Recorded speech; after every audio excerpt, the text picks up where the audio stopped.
video menampilkan warga merusak gapura demi mengangkut sound horeg. Pada akhir tahun 2024 hingga memasuki tahun 2025, ruang digital Indonesia dihebohkan oleh istilah kontroversial, yaitu Jawa sama dengan hama. Ungkapan ini pertama kali muncul sebagai komentar spontan netizen dalam platform media sosial seperti TikTok, lalu meluas ke X atau Twitter, Instagram, dan juga YouTube.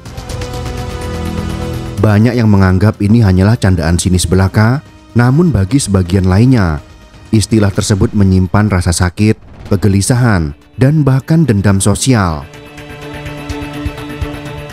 Tentunya ini tidak baik untuk kesatuan dan persatuan bangsa, apalagi bagi orang Jawa sendiri yang tentunya sangat beragam dari sisi pemikiran, agama, bahkan pandangan hidupnya.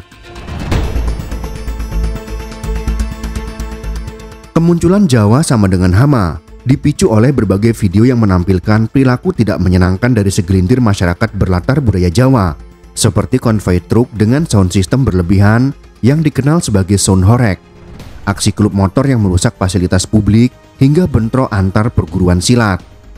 Warganet menyoroti bahwa tindakan-tindakan tersebut kerap kali terjadi di wilayah-wilayah yang didominasi etnis Jawa, sehingga memunculkan generalisasi negatif.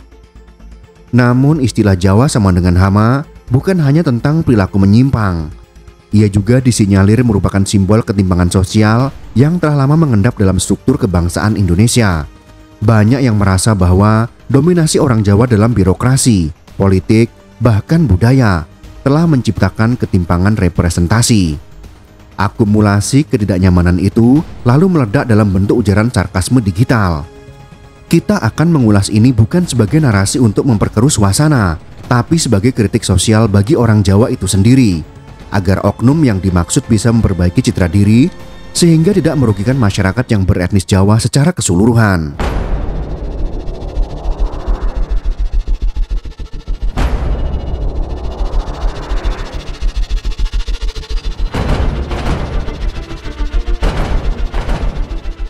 Salah satu fenomena yang menyulut bara ini adalah sound horeg, yakni aktivitas komunitas truk yang memodifikasi kendaraannya dengan sound system berskala besar.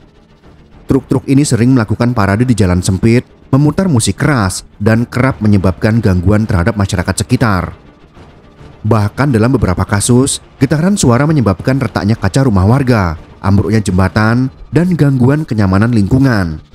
Bahkan ada yang merobohkan pagar, tiang, merusak jembatan, atau gerbang ketika bangunan-bangunan tadi dianggap menghambat pergerakan truk pengangkut sound system tersebut. Fenomena ini umumnya terjadi di kawasan Jawa Timur dan sebagian Jawa Tengah.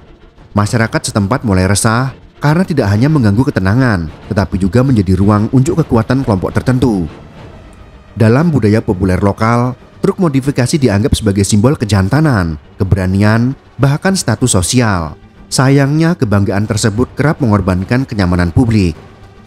Tidak jauh berbeda, klub motor dari berbagai daerah khususnya Nganjuk, Tulungagung, dan Madiun sering melakukan konvoi ke warung-warung atau minimarket seperti Indomaret untuk istirahat massal.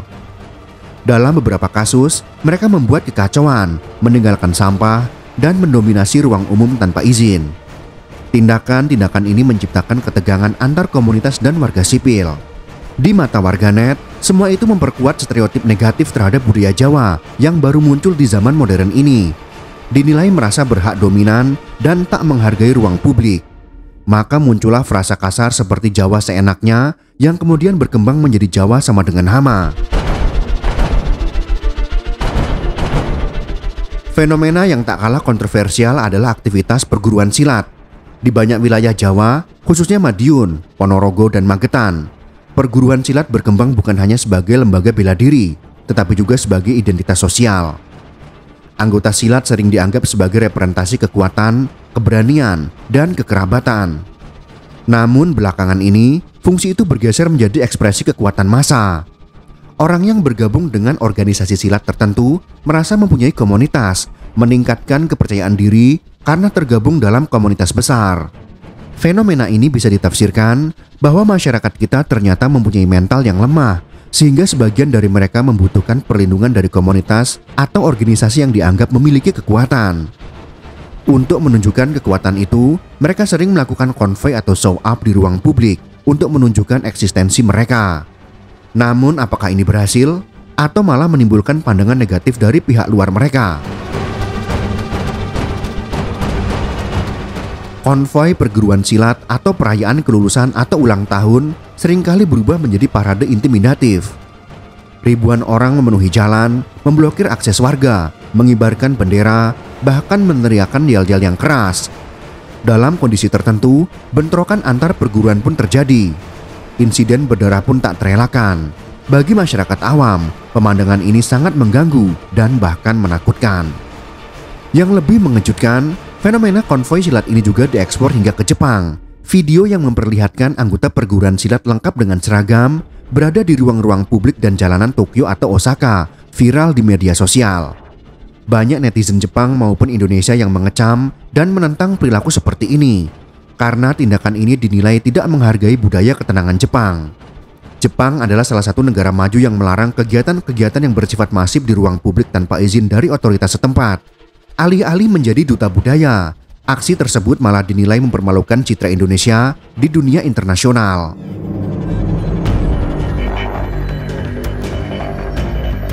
Menyamakan satu etnis dengan hama merupakan bentuk dehumanisasi.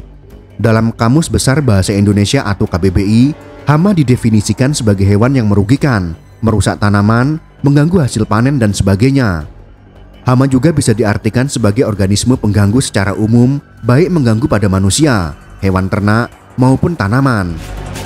Ujaran hama ini bukan sekedar ujaran kasar, melainkan simbolisasi bahwa suatu kelompok dianggap pengganggu, tidak produktif, dan tak layak mendapat tempat dalam sistem sosial. Dalam sejarah dunia, istilah seperti ini pernah digunakan untuk melegitimasi kekerasan terhadap kelompok masyarakat, seperti saat Nazi menyebut Yahudi sebagai penyakit.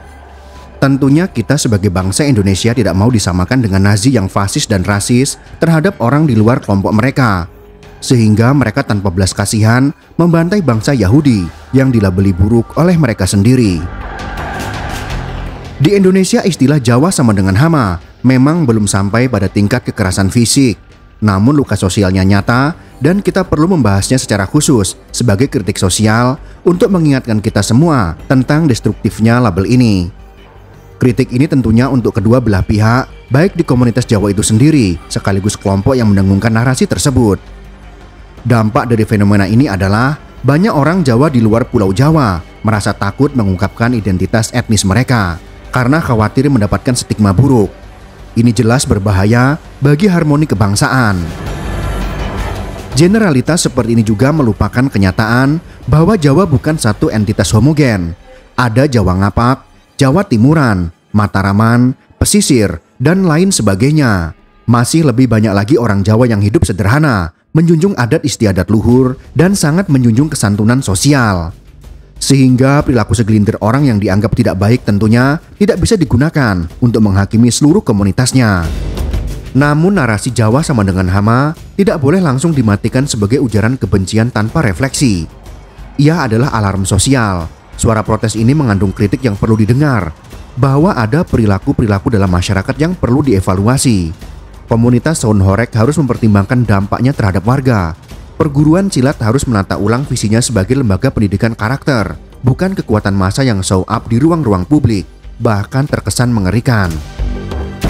Kritik juga harus diarahkan kepada pemerintah daerah dan pusat yang terlihat lalai mengatur penggunaan ruang publik. Lemahnya penegakan hukum membuat komunitas jalanan merasa bebas dari sanksi. Ketika pelanggaran tidak ditindak, maka bisa dipastikan hukum rimba sosial akan berbicara, dan ini dampaknya akan sangat merusak dan mengerikan.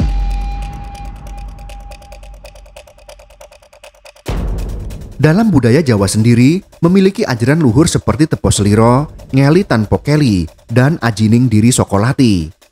Tepo Sliro memiliki arti mengerti perasaan orang lain. Ngeli Tanpo Keli memiliki arti mengikuti arus tanpa harus kehilangan arah. Dan Ajining Diri Sokolati memiliki arti harga diri seseorang terletak pada ucapannya. Semua itu justru berlawanan dengan perilaku arogan di jalanan, seperti oknum yang disinggung tadi. Maka inilah saatnya untuk kembali kepada inti budaya, yaitu budi pekerti yang sudah diwariskan oleh leluhur.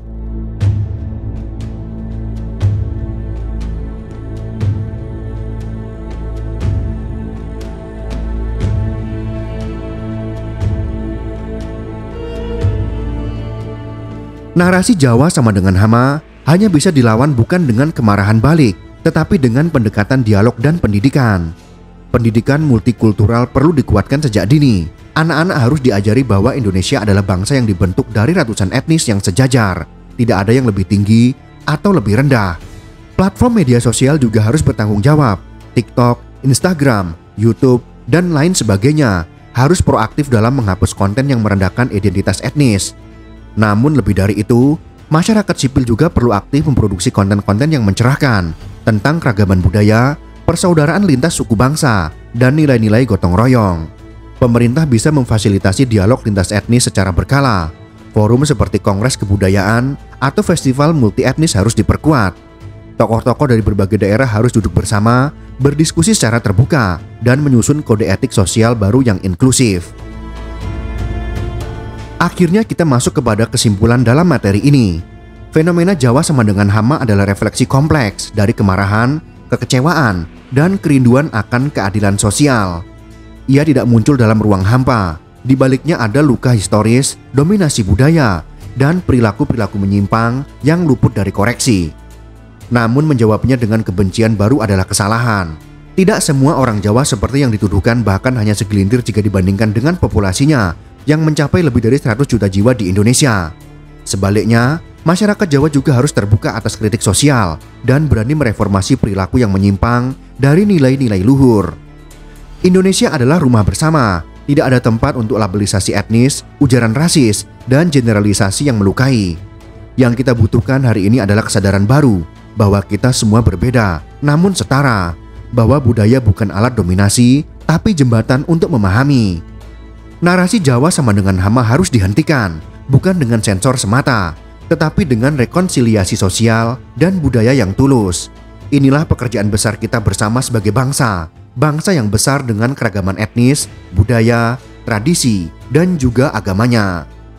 Semoga pembahasan kali ini bisa bermanfaat untuk kita semua. Jika kalian suka dengan video ini, silakan berikan jempol ke atas. Dan jika kalian menganggap video ini bermanfaat, maka bagikanlah untuk teman-teman Anda yang lain. Terima kasih sudah menonton.